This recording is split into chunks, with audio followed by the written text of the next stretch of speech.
அடியேன் உடலம் என்னாலன்னாயே நீராயலைந்து கதையா உலகு கென்ற நடுமாலே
ఇంత దూరం రాదు.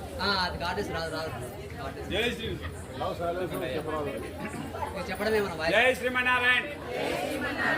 అందరూ మౌనంగా ఉంటే చెప్తారు. ఇక్కడ రోజులుగా బ్రహ్మోత్సవ కార్యక్రమంలో కంకణ ధారణ చేసుకొని ఈ 5 రోజులు చక్కగా ఉత్సవ కార్యక్రమాలను నిర్వహించుకొని ఈరోజు కంకణ ఉద్యాపన చేత ముగించుకున్నాం బ్రహ్మోత్సవాలను. అంటే కంకణ ధారణ అయిపోయిన తర్వాత బ్రహ్మోత్సవ కార్యక్రమం సమాప్తం అయిపోయింది.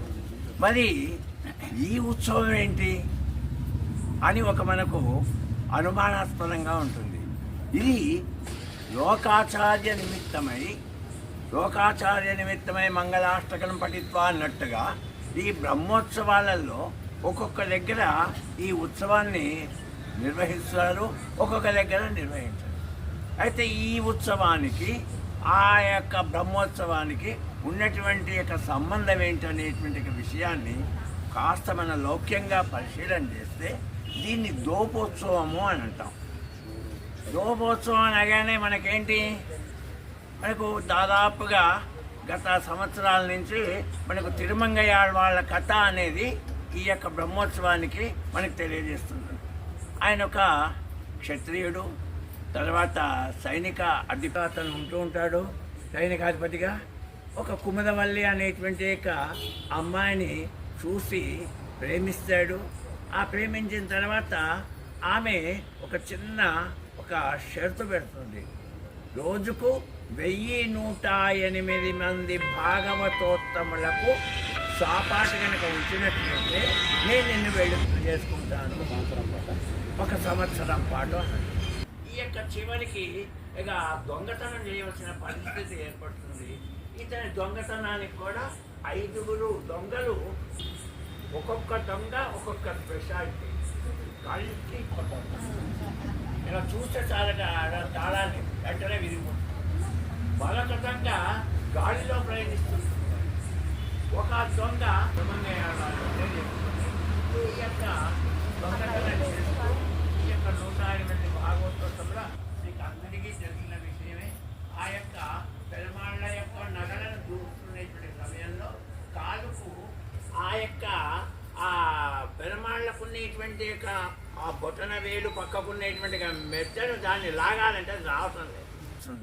అంటే ఆ యొక్క ఏలులో ఉండేటువంటి యొక్క అమృతమైనటువంటి యొక్క రసాన్ని ఈ యొక్క ఈ తిరుమంగయ్య ఆళ్వాళ్ళు ఇక చేసిన తర్వాత అతనికి పెరుమాళ్ళ యొక్క అనుగ్రహం కలిగింది. అమ్మతో కూడా అనుగ్రహం కలిగి అతను పెరే తిరుముజి అనేటువంటి యొక్క ప్రబంధాన్ని మనకు చేశారు. ఈ యొక్క బ్రహ్మోత్సవాలలో పెరే తిరుముజి కూడా అన్వయం చేసుకోండి. మరి ఈ యొక్క బ్రహ్మోత్సవాలకు వీటికి సంబంధం ఏంటి? కాస్త బాగా లౌక్యంగా పరిశీలన చేస్తే తిరుమంగయ్య ఆళ్వాళ్ళు ఏమన్నాడు? 1108 భాగవతోత్తములకు చాపాడు పెట్టమన్నారు. ఈ బ్రహ్మోత్సవాలు అయ్యేటప్పుడు ప్రారంభం నుంచి కూడా ఇప్పటి వరకు కూడా ప్రతి వాళ్ళు కూడా దేవాలయంలో ఉండేటువంటి ఆ యొక్క ప్రసాదాలను స్వీకరిస్తూ చక్కగా ఇక్కడనే మధ్యలో ఆ అన్నదానాన్ని కూడా ఏర్పాటు చేస్తారు. అన్న సంతర్పణ కూడా.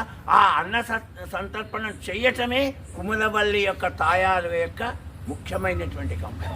అంటే భాగవతోత్తములు అంటే మేమే భాగవతోత్తములు, అందరూ భాగవతోత్తములే. భగవంతుని యొక్క ఆ ప్రార్థన చేసేటువంటి వాళ్ళందరూ భాగవతోత్తములే. అంటే అందరికీ ఆ యాగశాలలో యాగం అనంతరం ఆ యొక్క రామానుకూటంలో అందరికీ చక్కనైనటువంటి భోజన ప్రసాదాలు స్వీకరించి వాళ్ళ యొక్క ఆత్మను తృప్తిపరచడమే ఈ యొక్క బ్రహ్మోత్సవానికి ఈ కుముదవల్లి తాయారు పెట్టినటువంటి షరతుకు కాస్త సంబంధం ఉన్నది. అయితే ఇలా చేసిన తర్వాత మరి భాగవతోత్తముడు యొక్క ఆ యొక్క తిరుమంగయ్యతో ఆ ప్రసాదాన్ని స్వీకరించిన తర్వాత ఆ యొక్క ప్రతి భాగవతోత్తముడు తిరుమంగయ్య వాళ్ళు ఏ మాదిరిగానైతే 5 దొంగలను ఏర్పాటు చేసుకున్నారో ప్రతి మనం కూడా బ్రహ్మోత్సవాలకు రాకముందు మనం అందరం తిరుమంగయ్య వాళ్ళే.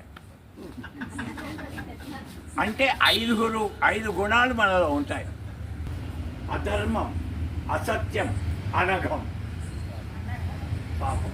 ఈ 5 గుణాలు మనం లోపలి 5 దొంగలు ఆ బుద్ధిని మనం పెడద్రోవన పెట్టించేటువంటి మార్గాన్ని ఉంటాయి.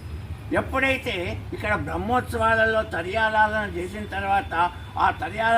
తర్వాత చివరికి మనకు ఇక్కడ ఎన్ని ప్రసాదాలు వస్తాయి ఇప్పుడు పెట్టలే. ఇంకా 5 దొంగలు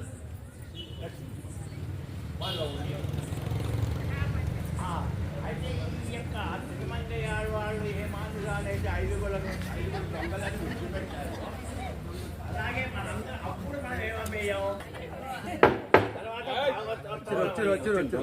అయితే ఈ యొక్క విడిచిపెట్టిన తర్వాత ఆ తిరుమంగయ్య వాళ్ళ యొక్క ఆ పెరుమాళ్ళ యొక్క అమృతాన్ని ఏ మాదిరిగానైతే తిరుమంగయ్య వాళ్ళు ఆస్వాదించారో మనం బ్రహ్మోత్సవాలు కాగానే మనకు ఒక రకమైనటువంటి అమృతం వస్తుంది. ఆ అమృతమే పుణ్యం. అమృతం ఏంటి? పుణ్యం అంటే ఎవరైతే ఎక్కడైతే బ్రహ్మోత్సవాలను ఈ 5 రోజులు ఉదయం సాయంత్రం వచ్చి ఆ పెరుమాళ్ళను దర్శించి చక్కగా వాళ్ళు ఉండేటువంటి 5 గుణాలను కోరుకుంటారో వారు పెరుమాళ్ళ సన్నిధికి దగ్గరలో ఉంటారు. జయ శ్రీమన్నారాయణ. ఇది రూపోత్సవానికి బ్రహ్మోత్సవానికి ఉండేటువంటి యొక్క సంబంధం. అందుకని మనకు ఆనవాయితీగా బ్రహ్మోత్సవాలు కాగానే ఈ గోపోత్సవం చేసి మనం ఒక పుణ్యాన్ని తిరుమంగళయ్య ఆడవాళ్ళు ఏ మాదిరిగా వాళ్ళు పుణ్యాన్ని సంపాదించుకుంటారు. అక్కడ ఎవరో 5 దొంగలలో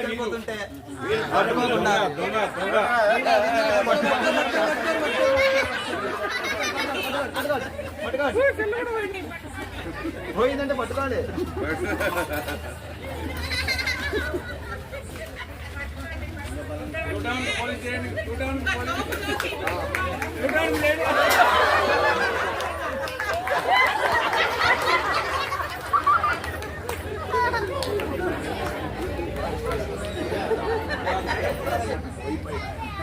ఇప్పుడు మనం చక్కనైనటువంటి భాగవతోత్సవం మరి పెరుమాళ ఆభరణాలు తయారా?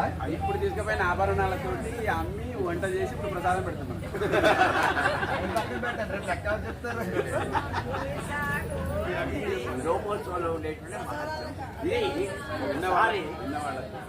విన్న వాళ్లకు వాళ్ళు అప్పటి చేసుకున్న పుణ్యం కాదట.